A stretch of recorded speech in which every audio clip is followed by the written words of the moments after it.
What's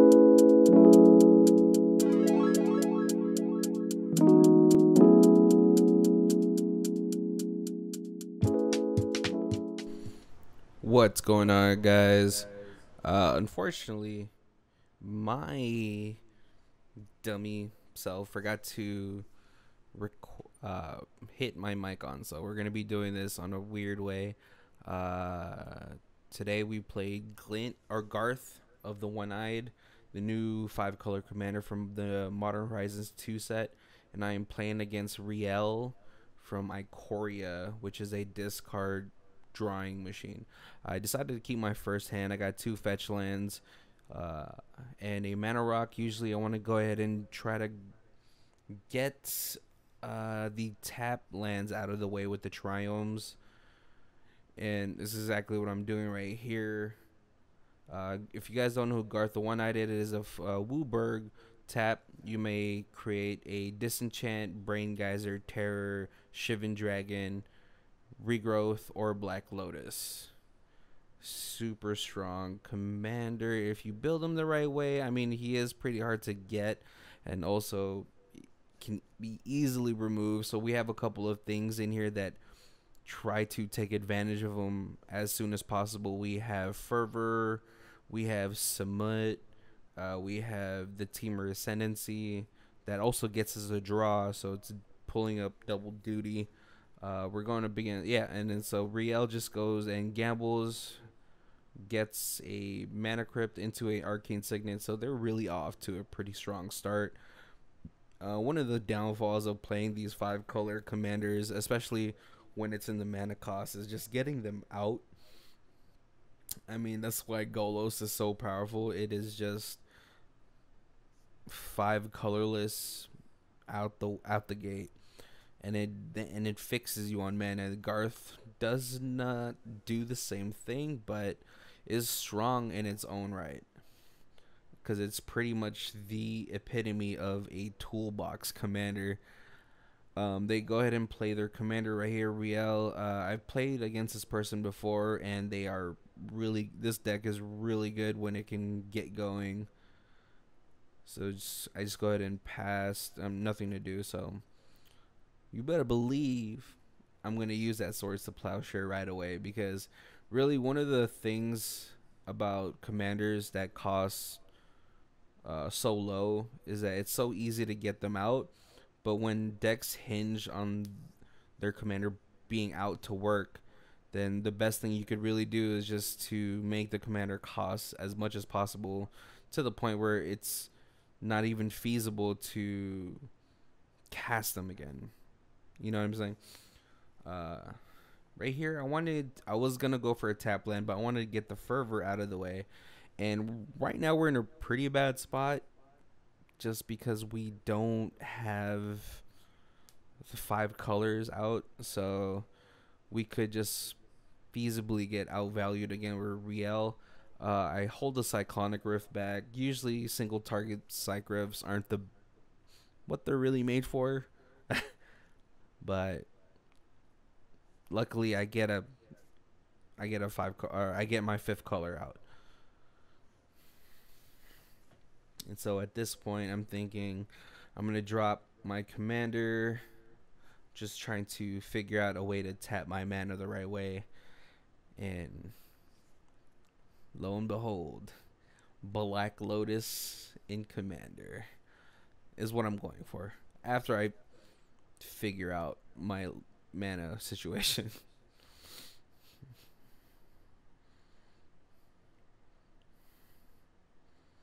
And so one of the things that I'm not too sure about, but I've noticed, is that those cards don't go into your hand. They just go into some zone. I'm going to call it the token zone. But you have to cast it right away, it seems like.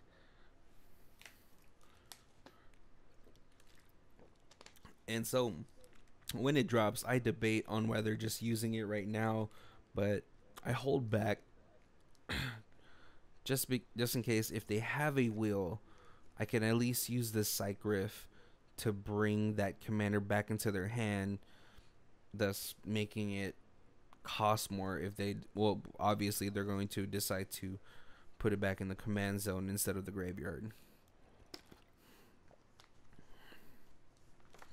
But I also, if they don't do anything like that, I have the 3 extra mana for next turn. Then that lets me drop the Ugin.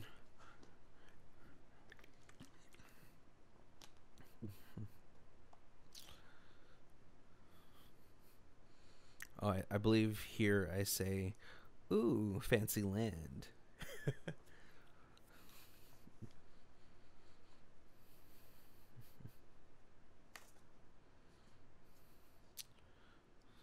It's waiting for them to go. Oh, I think that's me because while I was filming this, I was also playing a mobile game. Gotta make your time count, you know what I'm saying? So they go ahead and swing out, get some damage in. I see that they don't cast a spell, so I know they're holding up mana.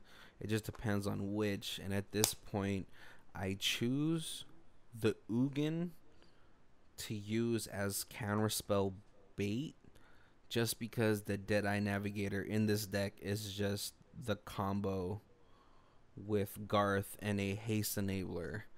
So I want to see if I can bait out the counterspell because it's in his deck. Of course there's going to be a counterspell.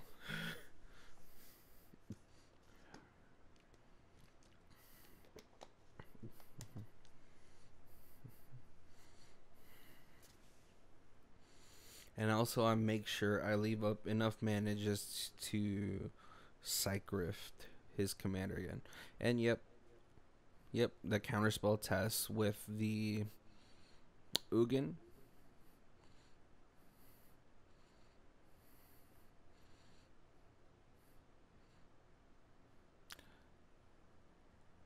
Yep, and I go ahead and I think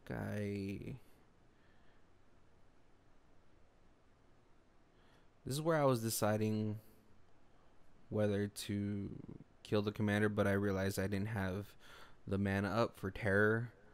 So I just grab another land just in case one of my mana rocks disappears. Which at this point, it's like really leaving me open to removal. But at least it lets me have... I at least have the mana crypt to recast Garth. And I believe I just get another tap land because there's nothing else I'm doing on this turn. Yep, get one of those triomes again. Man, super glad they made those.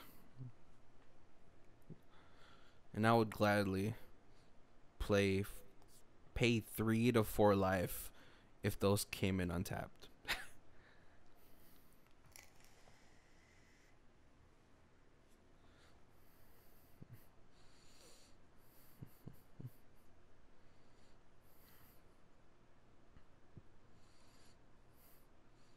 And for me, the game right now, it's in a awkward thing because they have 8 mana floating, and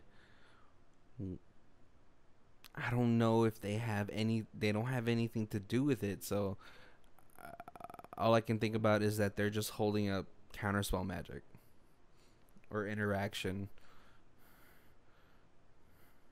which honestly is lucky for me because playing a 5-color deck, the lower the colors go for the opponents, the more I feel like you're at a disadvantage. But don't worry, we also have Chatter Gang, General Squirrel gameplay coming up soon. So I believe at this point, I go for terror to counterspell check again.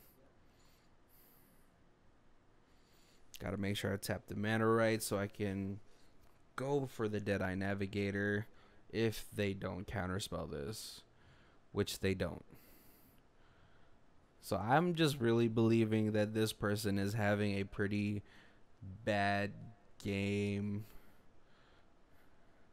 Because I've played against this player before and I got completely wrecked. So just grab another Triome with the Nature's Lore. Oh, I go for the Deadeye the turn after this because they just go ahead and recast their commander.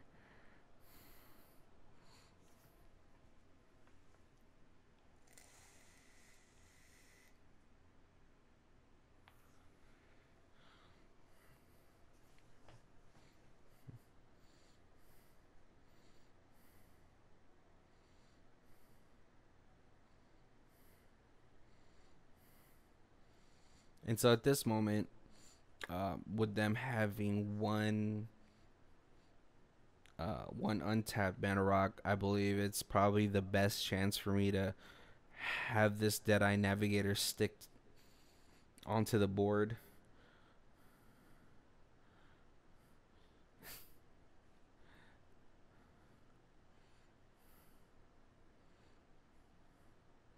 And again, having to tap my mana the right way.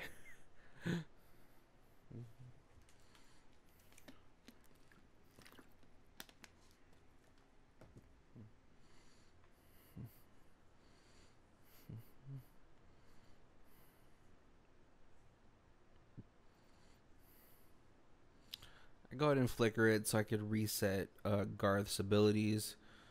And so this is where it gets really nuts. I sped it up just because I don't want you guys to go through what this person did. And you know what? Super big shout out to this guy because he really sat through this. I kept checking the chat just in case he was just like, hey, are you going to go infinite? All right. You know, and honestly, I felt bad doing this, making him sit through this, so I believe I just psych riffed him to just get over that loop. So yeah, at this point, I sped that up around 400%. But this person sat through it for 3 to 4 minutes of me just clicking, and at some point he just F6'd. And so you don't really want to be in a situation like this where you're just completely exposed. But my head is just like, if he doesn't do anything to this board, I'm going to do it again and just try to villainous wealth him for a good chunk. And so he leaves up mana again, but I really don't have anything else to do. So I just go for that.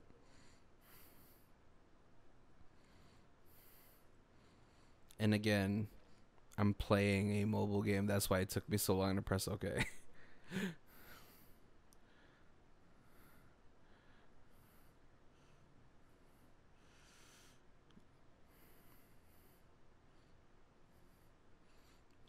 Yep, so we go for the land, and I believe we just straight up go for the villainous wealth and hold up some mana just in case I need to flicker Garth and start the dance again. But yeah, go ahead and make a Black Lotus just to get the extra mana. Yep, X is 7, so it's a good amount, but they said no. So again, I'm speeding this up so you guys don't really have to sit through this. And I believe, yeah, I'm just doing this enough to where I can cast Terror and also blink my commander to go ahead and swing again. Yep.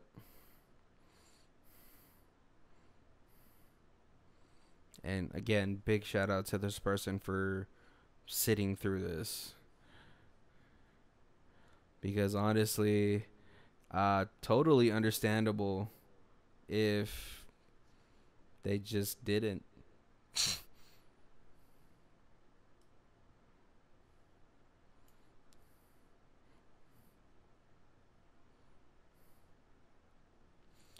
And yep, at this point, I disenchant the Aetherflux Reservoir, just because covering all of my bases. And I just go ahead and swing out just to really end the game.